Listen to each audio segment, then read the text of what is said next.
The Baltic in June is supposed to be calm, just the hum of engines, the slap of waves against steel, the kind of gray silence sailors stop noticing. But that morning, the ocean felt different, alive, watching. Peter Lindbergh leaned over the radar console, coffee long gone cold. Probably another wreck, he muttered, though his tone betrayed doubt. The sonar pinged again, deep, metallic, hollow, like it had touched something that didn't belong. The first image flickered on the screen, a faint circle, smooth and symmetrical. Too perfect to be rock. Too precise to be chance. The crew leaned in, breath held. The next scan revealed the full shape, 40 meters across, a disk half buried in sand, surrounded by a ring as if the seabed itself had been scorched. For a moment, nobody spoke. Then one man exhaled a shaky laugh. Looks like a spaceship. Peter didn't smile. He just stared, jaw tight, eyes reflecting the static gray light. Whatever that is, he said quietly, it's not supposed to be down there. Outside, the wind died. The water flattened, still and cold, as if the sea itself was holding its breath.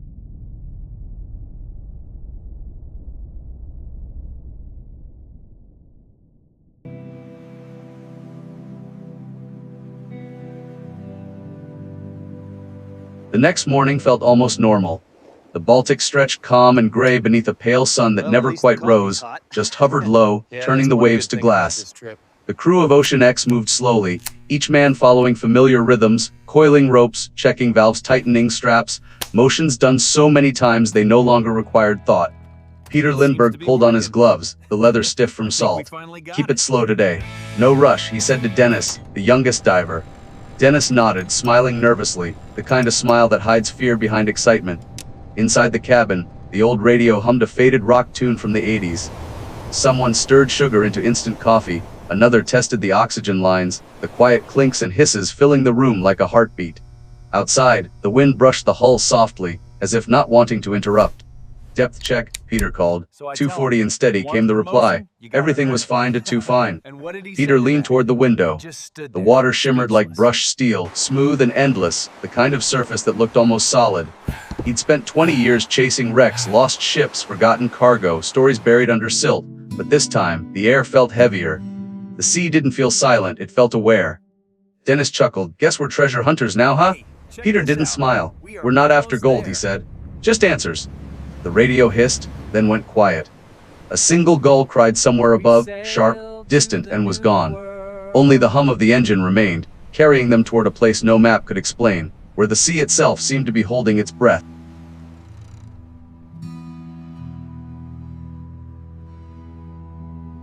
By noon, the Baltic had changed. The sea no longer shimmered, it seemed to absorb the light, pulling the sky into itself. The horizon blurred, the air thickened, and every sound on deck felt too loud, too sharp, as if the world were holding its breath. Inside the control room, the sonar blipped once, then again before its numbers began to stutter. Just interference, someone muttered, but Peter didn't look away. Run the scan again, he said, voice low. Dennis leaned in, face lit by the blue glow of the screen. The image rolled once, then froze. No depth reading, no contours. Just static, pulsing evenly like a heartbeat trapped inside the machine. That's not possible, the technician whispered. He struck the side of the console, nothing. Then the ship's lights dimmed, humming softly, as if the current was being drained. The vibration came next, faint, steady, rising through the metal floor like the sound of something vast turning below. On deck, the air dropped 10 degrees in seconds. The wind died. The flag drooped motionless. Peter's voice broke the quiet. Check the compass. The needle spun twice, then stopped, pointing east toward empty ocean. No one spoke. The silence itself felt heavier than the water.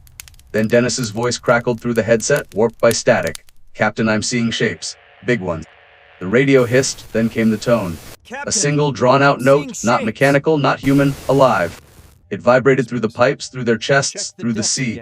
Peter stared out the window. The water below had gone perfectly still, perfectly smooth. And for one long moment, even the ocean seemed afraid to move.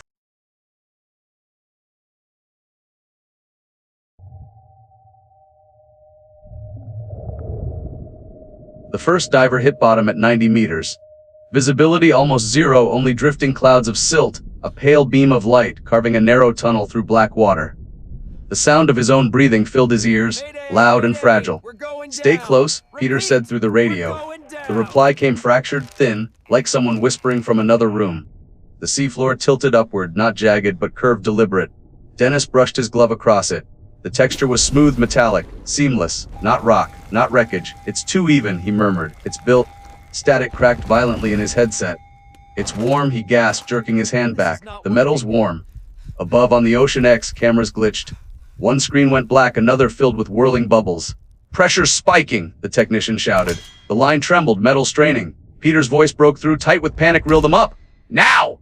Below, Dennis turned his light.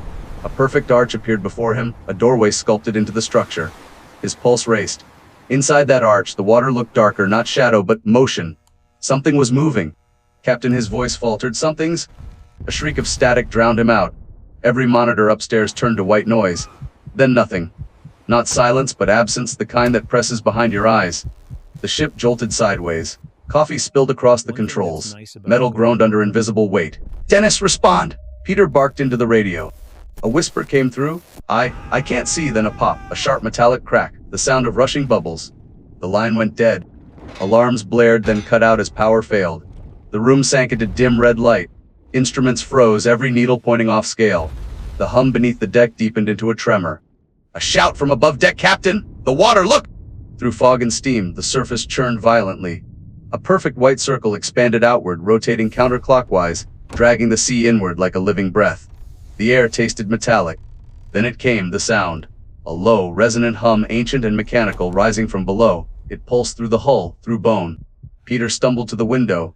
The sea's surface was collapsing inward. For a heartbeat, something glowed beneath, golden, shifting, alive. Cut the engines! He shouted. But his voice was lost in the vibration. Dennis. One final sonar ping echoed, drawn out, bending upward, twisting into something that almost sounded like laughter.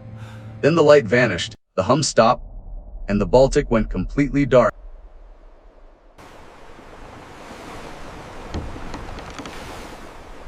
Dawn came late that day, crawling out of the horizon like it wasn't sure it should return.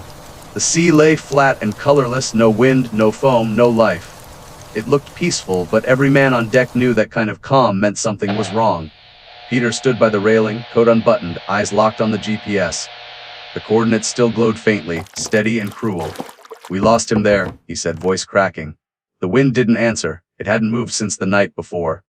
The air carried a bitter scent, salt, oil, and something else, faint but undeniable, like burned metal. The radio hissed softly in the cabin, not with words but with breathing, as if the sea itself was on the other end. One of the crew tried to lighten the silence.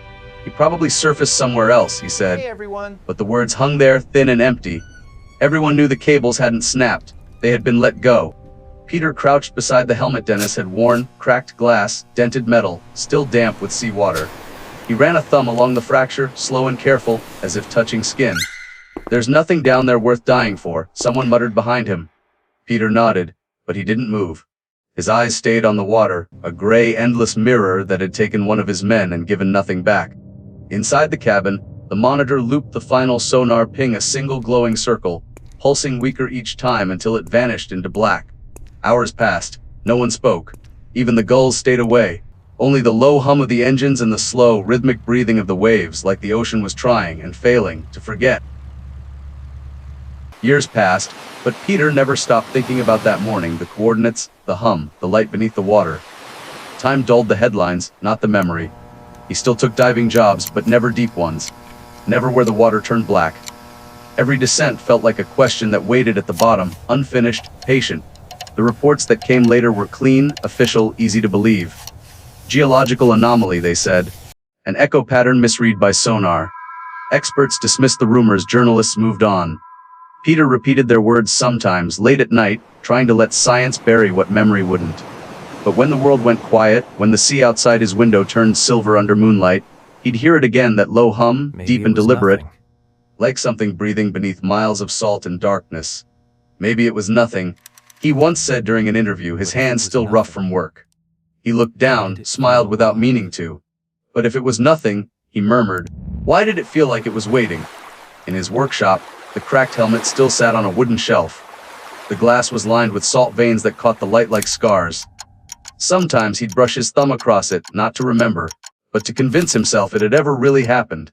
Other expeditions tried to find it, Navy teams, private researchers, universities chasing mystery with machines. Every time the results were the same: failed instruments, corrupted data, unexplained loss of signal. They'd surface pale and shaking, claiming nothing was there. The Baltic, it seemed, wanted to be left alone. Every year, before dawn, Peter walked to the dock with a thermos of coffee and watched the horizon turn from gray to blue. He never spoke to anyone about it anymore. But sometimes, softly, he'd say to the wind, "People think the ocean is empty." But it never forgets. The camera would linger, him standing small against the infinite sea, the sky just beginning to breathe light. Then the sound returns, faint, distant, impossible, one last sonar ping, rising through static, bending upward into something almost human, almost calling. Fade to black. A voice, quiet, final. It wasn't the sea that scared them. It was the silence, the kind that answers back.